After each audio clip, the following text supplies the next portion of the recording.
DeShaun Tate back with you here live. Of course, Tate's Take is what you're watching. Unless you've been living under a rock, you would know that this is Tate's Take, where you find the most entertaining, the most educational, informative basketball content in the form of a podcast.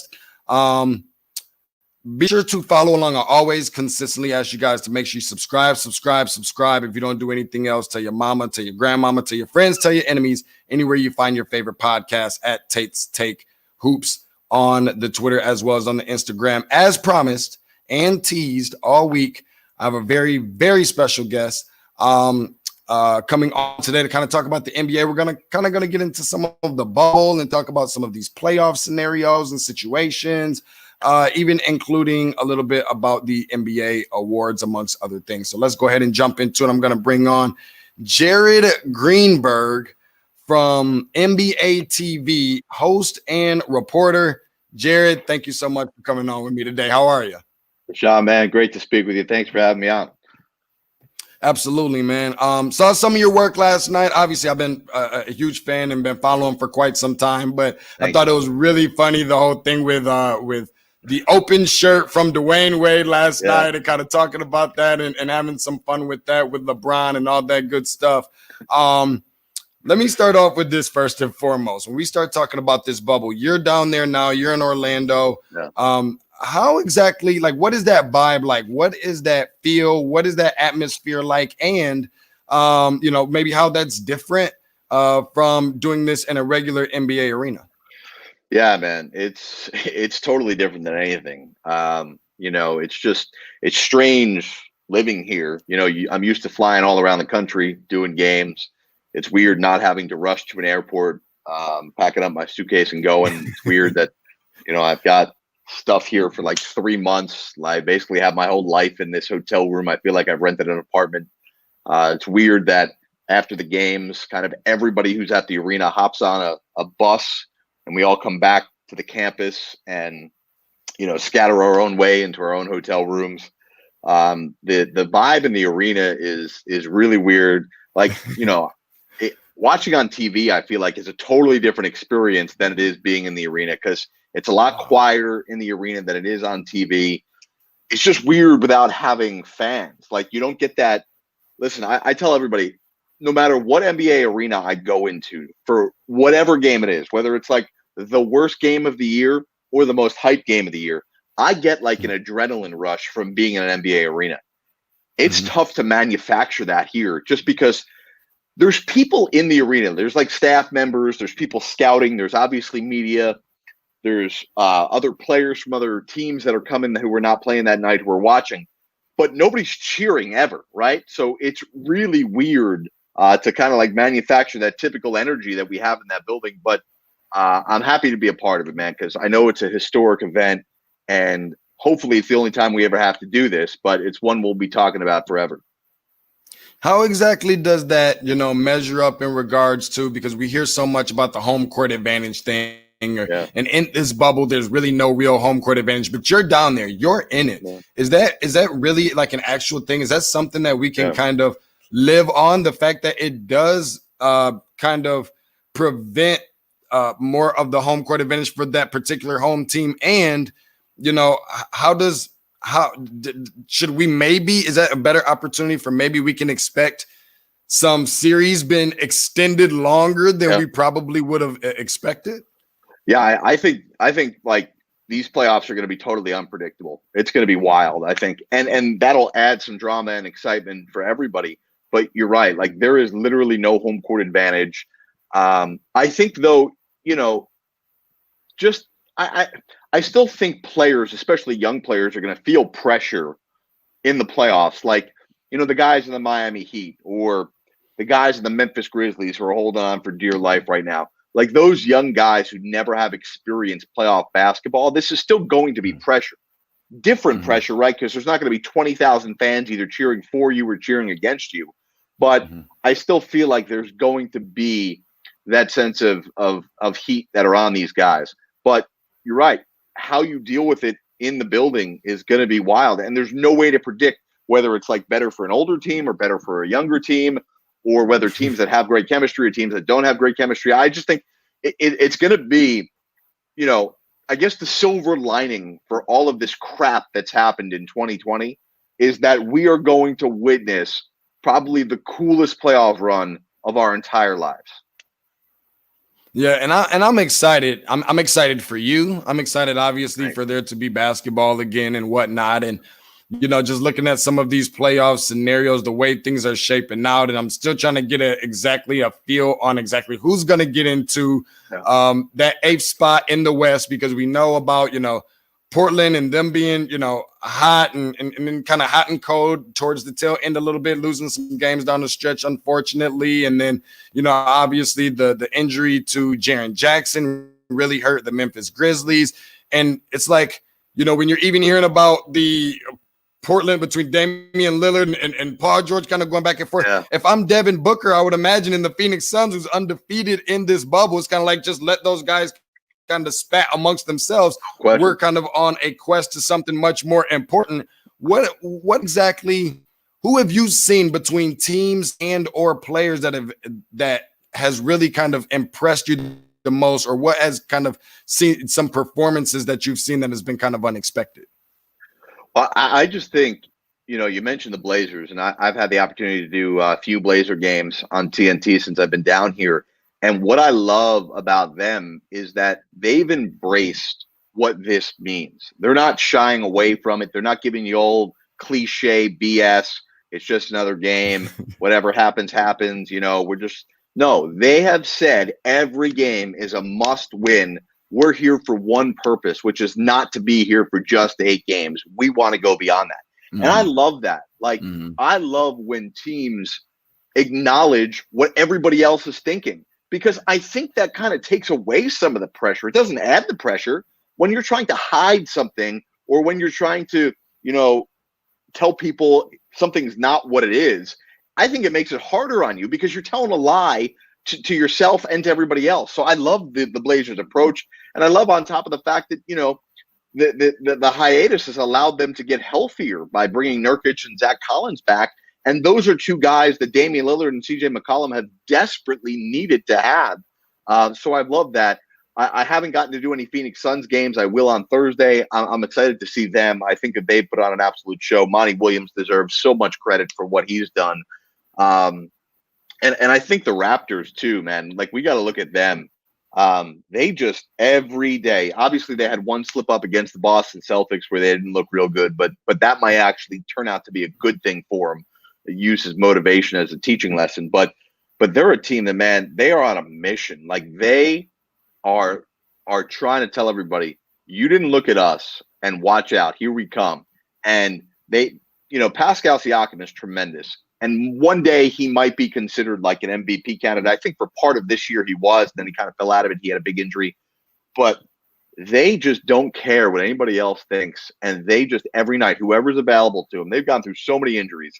They just go out there and play hard on both ends of the court. And the Raptors have looked unbelievable. And see, when we were talking about the Portland Trailblazers and even me asking you about, some of the players and maybe some performances or just players in general that have surprised you. I mean, the job that, and everybody talks about, Collins and Nurkic coming back and being healthy, and then arguably the most underrated, backcourt and, Dame and CJ, maybe Whiteside for defensive purposes, Skinny, Mellow, and so forth. But even Gary Trent, the job that he has done. Oh my God, yeah. Michael Porter Jr. has played. Yeah, MPJ has played exceptionally well. The TJ Warren thing seemed like it's really come from nowhere. All of those things being considered, let me ask you this in regards to the awards. Yeah. When you start looking at, because you're talking about Pascal Siakam at one point, maybe up for MVP. Right now, we're looking at a 3-player race for MVP, that being Harden, Giannis, and LeBron. Am I correct?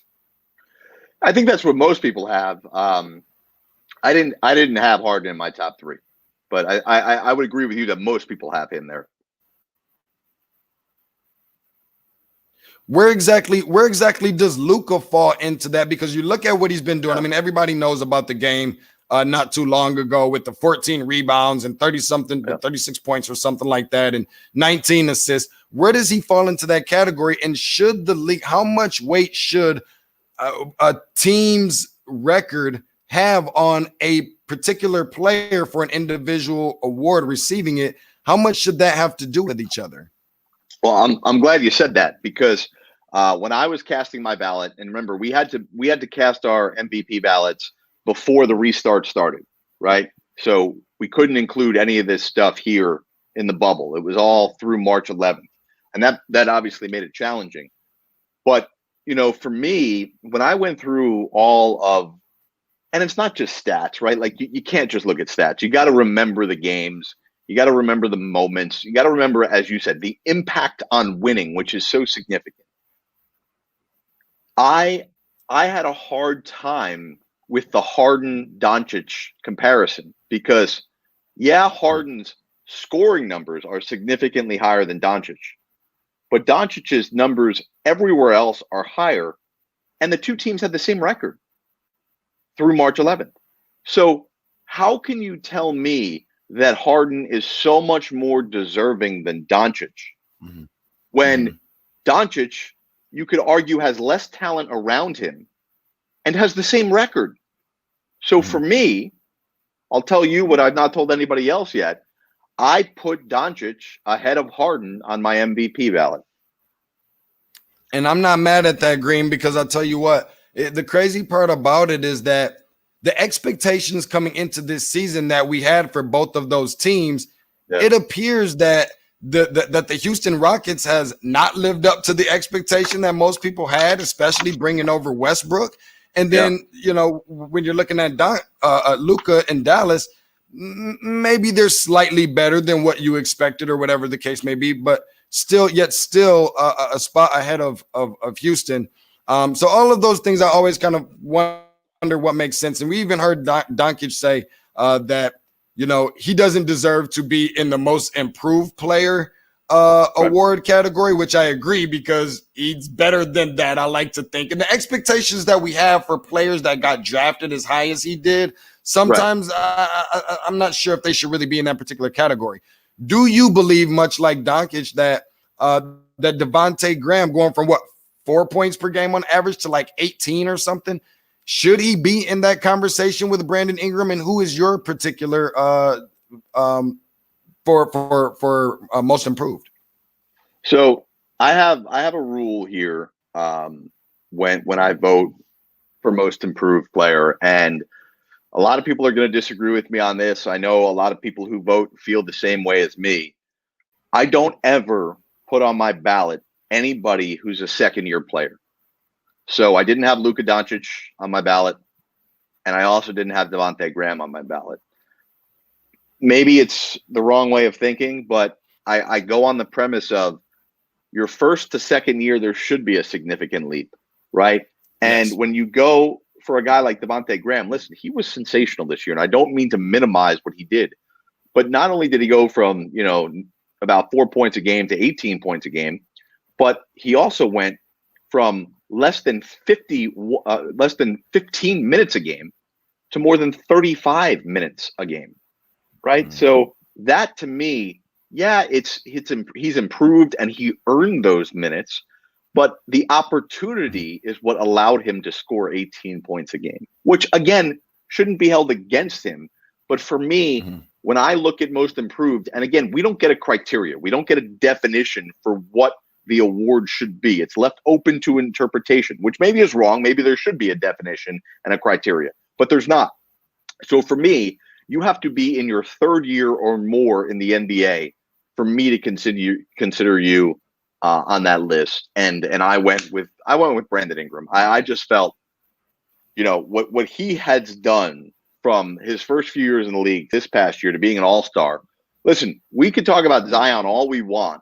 And the reason why the Pelicans were invited down here to the bubble was because Zion came back, and the play of Zion helped put them in position where they should have been competing for that play-in game. But ultimately, if it wasn't for Brandon Ingram's play while Zion was out, then nothing that Zion could have done would have mattered, right? So let's give Brandon Ingram that proper respect. Jared Greenberg, host and reporter, that is, of NBA TV, joining us here in the locker room. Tate's Take, of course, that being where basketball lives per usual. Just a couple more minutes here with you. I know we're getting kind of up against it a little bit and don't want to keep you too long.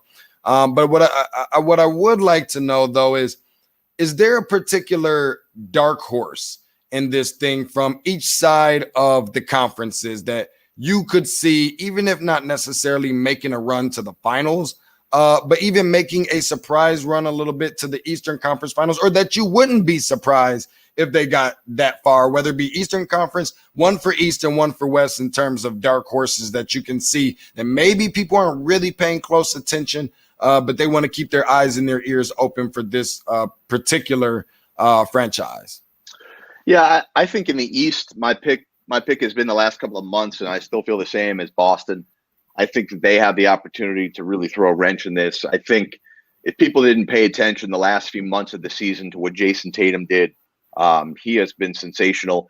And Kemba Walker's going through some knee injuries, and they're working him back. And I would imagine, I don't know this, I haven't spoke to anybody about this, but I would imagine the Celtics are being so cautious right now because they want to keep Kemba fresh, and they know come the playoffs starting next week he'll be okay. I would think if he's okay, I think that they're going to be a great threat because, listen, they pose so many matchup problems, and you could throw it the other way and say it's going to be tough for them to guard some teams. But Tatum has become a really solid defender. Jaylen Brown, we know, is a great defender. Marcus Smart is one of the best defenders. And I think Boston has the ability to shake things up. And remember, we talk about these young teams, and while nobody has the experience of being in the bubble in this unique atmosphere, the one thing the Celtics do have is, before many people thought they had the ability to get there, these guys have all been a part of teams that have gone to the Eastern Conference Finals, right? Granted, totally different atmosphere, totally different circumstances, situations. But they've been there, and they know how to win playoff games. So I think Boston is a team to watch, although I have a lot of respect for Toronto, and I think any team that has Giannis on it's going to be great, although Milwaukee has looked confusing, to say the least, here in the bubble. Out in the West, I'm still – I don't know, man. That's why I'm so excited for this. My pick all year, and it still is the Clippers. But the Clippers, man, they frustrate me just because they're never whole. They've only played this stat. I use this stat all the time on TV, and to me, it blows my mind. The Clippers have only played 11 games this year where they've had their top 8 scorers in it. 11 games, and none inside the bubble. So, okay, Montrezl Harrell's here, right? And he's quarantining, and he'll be, you'd imagine he'll be ready to go, and you would think Patrick Beverley's calf would be okay and he'll be healthy. But there is something about chemistry and guys playing together that matter. So that worries me. But I still think the Clippers are the best team in basketball. I still think the Clippers are going to win a championship. But if you had to have me pick another team, Denver's deep. Denver's talented. You mentioned Michael Porter Jr. earlier. I saw him last night in the game. He didn't miss a shot all game. He's playing out of his mind. And, I think Denver's still another year, maybe 2 years away. I think that they could be dangerous. I just don't know if they're ready yet. The team that, obviously Portland we want to throw in there. I still think the Lakers beat Portland, but I think Portland gives them the run for their money. The team that's intriguing here, and this is weird because they could lose their first round series, or they could probably go to the Western Conference Finals. Can I guess it? Who is it? Can I guess it? Who is it? OKC? Yeah, that's exactly it. Yeah, man, because they don't have in a normal circumstance, they don't have the talent or the business to be in that conversation. But man, they just Chris Paul's on one right now. Did you see the other day? Billy Donovan, a couple days ago, Billy Donovan sat every single guy in a seeding game, and Chris Paul was like, "Nah, I'm playing." And not only did he play, he played fourth quarter minutes of a meaningless game for them. He did. And I know Chris Paul takes a lot of crap, and I've been guilty of giving him a lot of crap for his injuries over the years and his playoff failing. Me too. Yeah. Me too. Welcome to the party. Welcome to the party, Jared.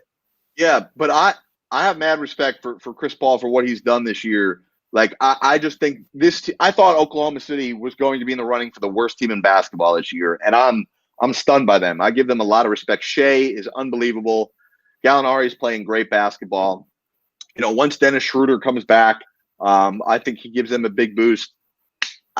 I'm confused by them, and I think that they're a team that seems mentally strong, that they could play head games with their opponent, even though the opponent may be way more talented and way more experienced than them. Things that I never thought that I would hear someone say and see myself actually buying into it. Yeah. The Los Angeles Clippers winning a world championship. I'm a Detroit Lions guy, man. So you can kind of almost see sometimes where it's just kind of like hard to imagine a little bit. That being said, would you happen to be taking the Bucks coming out of the East or the field? Because it appears that the way it's looking right now in the event, that as this thing actually is locked in now, you do have the Orlando Magic minus Jonathan Isaac, and that's a big loss for them. Obviously, they didn't have to travel very far at all to actually be a part of this whole thing. Do you take Milwaukee to come out, or do you take the field on this one, and why? So all year I had the Bucks, and I never felt great about it, but like anytime I saw them play in person, and just the way that they pound people this year, they had the most double-figure wins in the NBA. It looks so good. And then down here, I don't want to have like a knee-jerk reaction where I'm like, oh, I see them in these meaningless games, but there's just something about them that I can't put my finger on that makes me think maybe not. And it's not like I love anybody else, right? So it's not like I'm that passionate about the Raptors or the Celtics. But I also wonder, like I'm not a gambling guy myself, but I would have to imagine the Bucks Magic series might be one of the heaviest first round favorites in a long time. Like the Bucks are going to steamroll through the Magic in the first round of the playoffs. Is that going to help or hurt them for the rest of the playoffs? Because, in the second round, whoever they have to play, and then certainly in the third round, I think they're going to run into some trouble. I think what Boston, what Toronto can do at times defensively against Milwaukee is, certainly Boston doesn't have the bigs to match up with the Lopez twins or some of the other guys that they put in there. But man, like, I just don't, I don't know why for a team that was going to win, 68, 69 games, had we played this thing out, I should feel better about them. And I just don't. And I don't know why. Yeah. No, I completely understand that. Dude, I'm gonna be honest with you. I could sit here and literally do this with you all day long. I really could, man. And I want to throw this one last thing out there at you as well, because I'm a huge college basketball guy. I see you got your Hofstra Pride hat on and whatnot. That's how you roll. You rolling with the pride. I'm so upset that we didn't have the college basketball this year. Hofstra being one of those. Yeah, I know. I was going to say the same thing. Hofstra was on their way. Hofstra has some really good, put together a really good stretch of games and was on their way into the NCAA tournament. I really believe that, dude. And so I just kind of want to show some love to the hat, because anytime somebody comes on represent their school, I always got to throw some love and I guess kind of lick my wounds a little bit in regards to not having any more college basketball. Jared Greenberg, host and reporter from NBA TV. Be sure to follow him on social media, all social media platforms, Twitter as well as IG, the Gram, or Instagram, whatever the cool kids calling it, at Jared S. Greenberg, JAREDS, Green, GREENBERG, not BURG, BERG. Jared, thank you so much for joining me on the podcast today. I appreciate you, man. Thank you so much for having me on. I appreciate your passion. I love it, man. And anytime you want to talk hoops, I'm here for you. I appreciate it. Looking forward to doing it next time. Jared Greenberg, everybody, host again and reporter from NBA TV. And so I'm just kind of going to throw out there a couple of things. We had some people that kind of wanted to bring in a little bit of banter a little bit.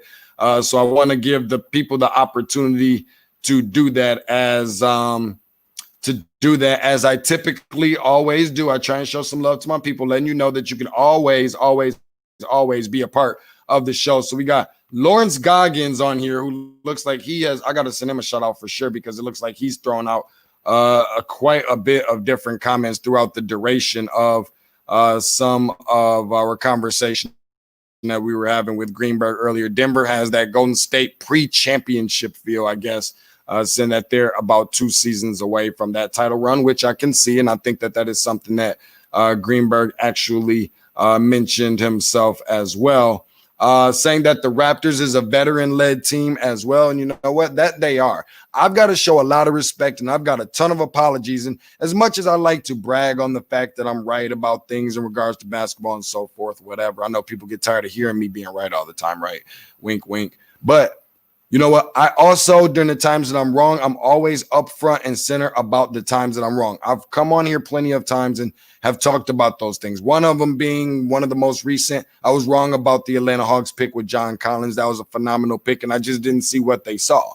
I like to think that I have a pretty good eye for talent, but I was wrong about that one. So, of course, I had to go to John Collins himself and let him know about how wrong I was. I'm not against that. This Toronto Raptors situation is identical. It's the same situation.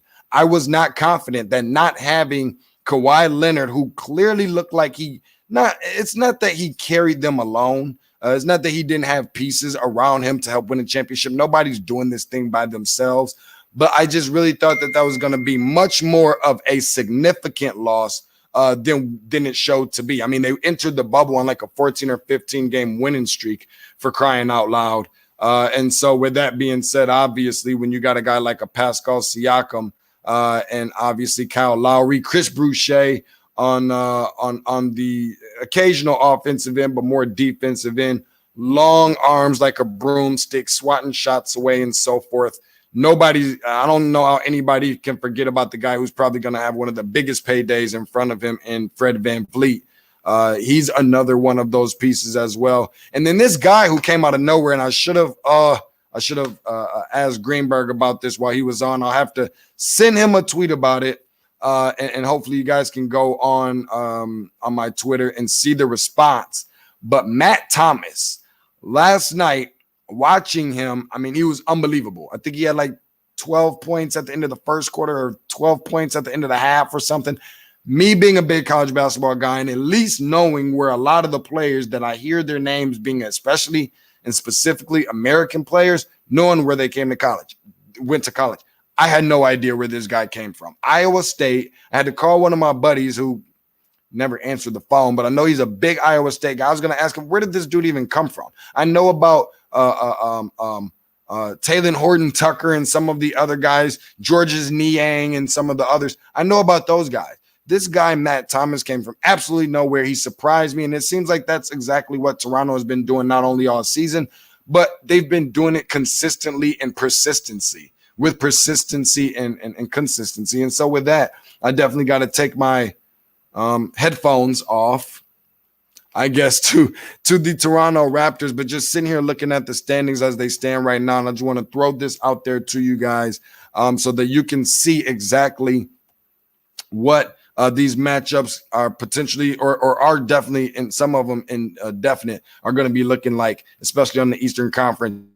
Milwaukee Bucks as the number 1 seed. Again, not playing at any of these places. We're just talking about strictly neutral site. We talked to Greeny about that before and how much that's actually going to play a part. The Milwaukee Bucks playing the Orlando Magic, the 8 seed. The Raptors as the 2 seed, playing the Nets being the 7 seed, which I think is probably going to be the most boring NBA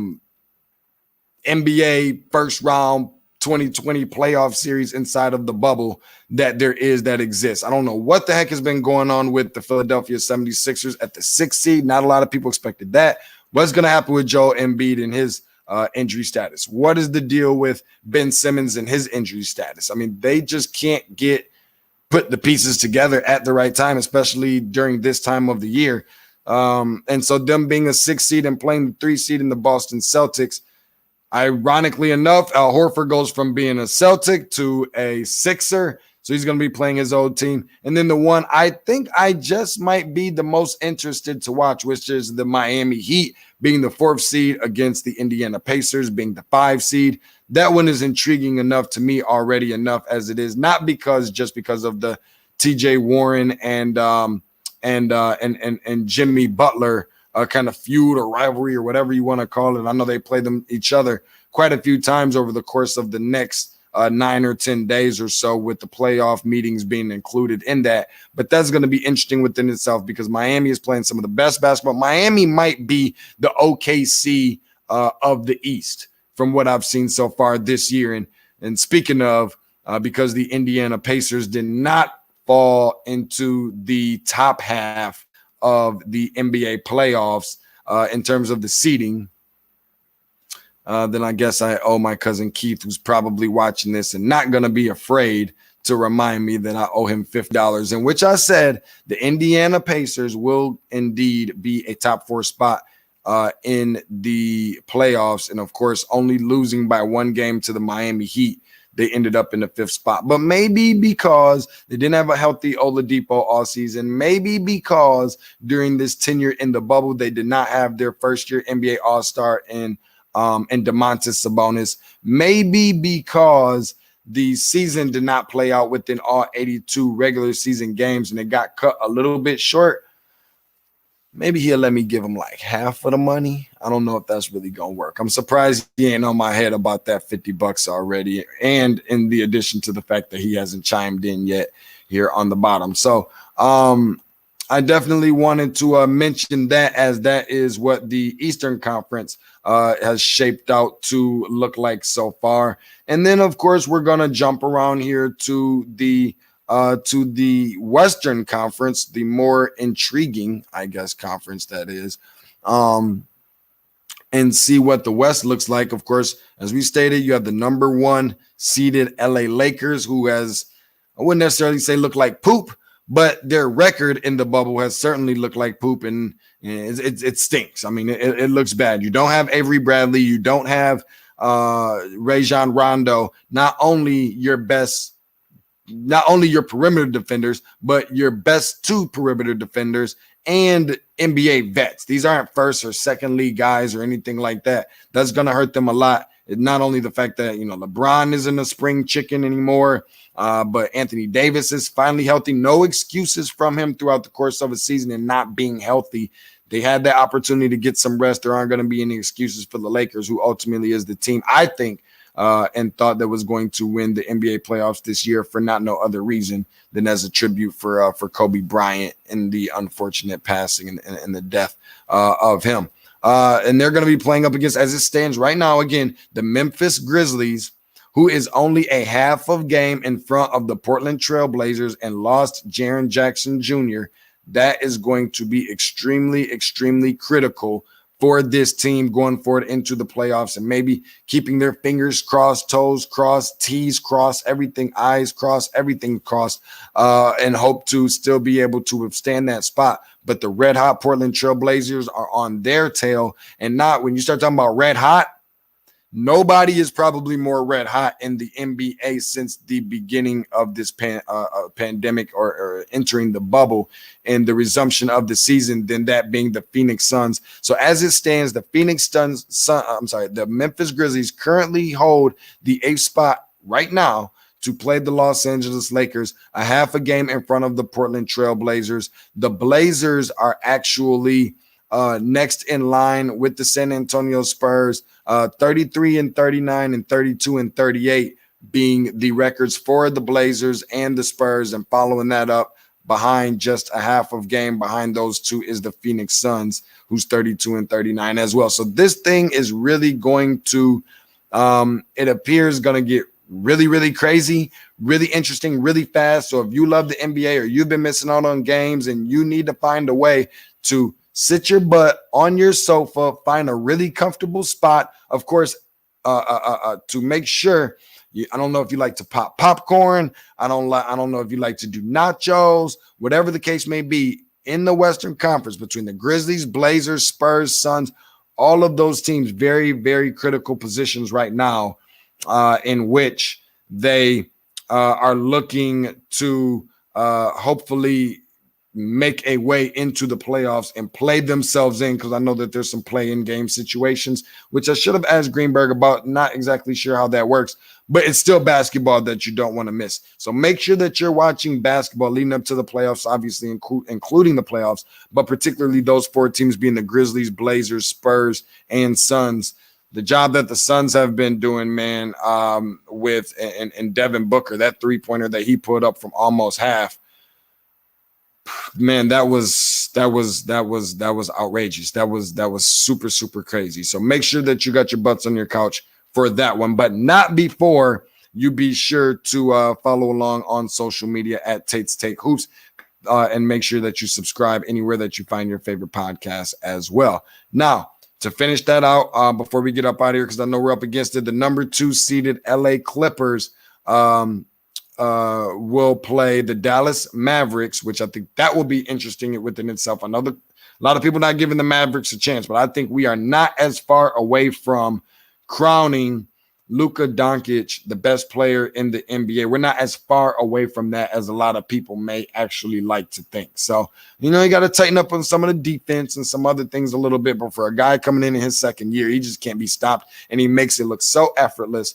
He makes it look so easy. And it's like he's not even moving really fast on the court, just his mechanics. He's fundamentally sound. The basics of basketball, back when Dr. James Naismith created this thing way back in 1891 in Lawrence, Kansas, I want to say. Just trying to jog my memory a little bit right now. That's going to be a very interesting series within itself that I don't think the Clippers are going to run away from as much as people like to think. The 3-seeded Denver Nuggets playing the Utah Jazz. And then, of course, there's the Rockets and the Thunder. I think that those are all must-see basketball games and series that you don't want to blink an eye, or you don't want to jump up and run to the bathroom. You might miss something, trying to get away from the game for a quick second just to go to the fridge and go grab a beer or whatever the case may be. You want to be very careful about how you go about doing that, because I tell you what, there's some really good basketball play, and it's going to be unpredictable. I got a feeling that this is going to be like March Madness, essentially. Mark my words. This is going to be so much like March Madness. Granted, it won't be a one-and-done situation, but there's going to be so much uncertainty because there's no home court advantage, because as Greenberg told us earlier on the podcast and bringing him in, that, it seems so much like an in-house NBA arena feel and atmosphere watching it from TV. It's not like that on the inside. On the inside, maybe more of a pickup game. How does that play into the minds of the players psychologically? Those answers, those questions rather, we will have to wait until the weekend, I think, until the playoffs will start. And I want to give a shout out, obviously, to Lawrence Goggins for chiming in. Any and everybody that is watching right now, that being on YouTube, that being on Facebook as well. Make sure you tell your friends and family that this is where they can find nothing short of the best, most entertaining, most intriguing, most educational, most informational basketball content in the form of a podcast. Want to throw some love out to Derek Crush Boyd. Derek Boyd, appreciate you for joining in as well to the locker room, saying that the Suns are certainly intriguing, and saying watching everything in the West is entertaining because it's a fight. Not just a fight, but it's a dog fight. Believe that. So appreciate everybody for checking in. Remember. Go and tell your friends. Go and tell your family. Go and tell your enemies, any and everybody. Please be sure to repost.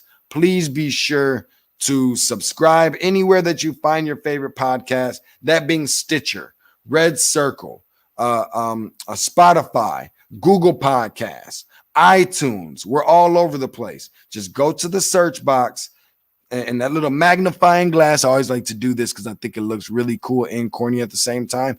Hover over that little magnifying glass and type in Tate's Take, TATE apostrophe S, like state without the S, TATE apostrophe S, TAKE, and enter that in and hit subscribe. Also on YouTube, Tate's Take. When you do that, you are supporting a young man's dream, a young man's goals, a young man's aspirations. We can always need more people that are going to subscribe to the podcast as well. So thankful for the people that have already done that. Thankful for the people that are going to do that in the future. For those that are listening and watching right now, I appreciate you for doing so. And even the ones that are going to go back and listen in the future, I appreciate you for doing that as well. That's all for us today. I am going to give you one last little nugget and tease this a little bit. Mike DeCourcy coming on tomorrow at 2:00 Eastern Standard Time. I don't think that time will change. If it does, I'll be sure to update you on my social media that has changed. But 2:00 p.m. Eastern Standard Time, of course, Mike DeCourcy, correspondent and analyst from Big Ten Network, will be joining us on tomorrow as well. So that's something that you definitely don't want to miss. Be sure to share that with your family and friends. That's it for us on today. Appreciate everybody for watching, keeping me in your prayers, and for sharing along with your friends and family. Until next time, tomorrow, let me see how good my math is.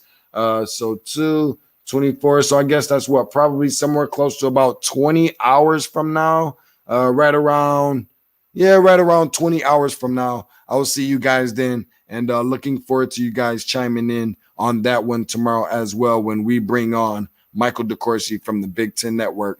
Have a good one.